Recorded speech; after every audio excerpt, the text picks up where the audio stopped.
Hello and welcome. I've got here an electric prototype camper van from Challenger, and you can see there's a press conference going on right now and they're probably talking about it, but I've got a bit cheesed off with listening to the same sort of stuff every press conference, so I'm going in here and I'm just going to show it to you, and then I'm going to give you some information below which might explain a little bit more about the electric part of the engine. Now you can see it's very similar to the X150, you've seen that. Another thing, the only thing that's going to be different, of course, is what's under the bonnet up front, or if you're an American, what's under the hood. We've got here this very nice large what do you call this?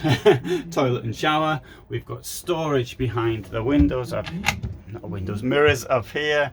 We've got, this is in fact a dressing room here, so you've got this space that comes across like that, wardrobe there, lots and lots of space here. I mean, this is really very good, very spacious vehicle inside. And now looking down here, we'll cover, there's a kitchen block, 2 burners and a sink under there. We've got this bit you can sleep for, bed will drop down electrically, very large sitting area here.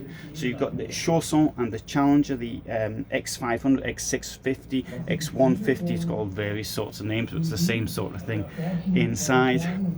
And you've got all the space thanks to the drop down bed, which is quite big, being up here. Now in the diesel version you're looking at around 90,000 euros. I don't know what this is going to cost, they mightn't have decided yet. One thing you might be thinking of, well, how much space is there under the bed? Let's have a quick look. There you can see, so my head is actually touching the bed, and I'm 1.75 m, so it's that's unfortunate.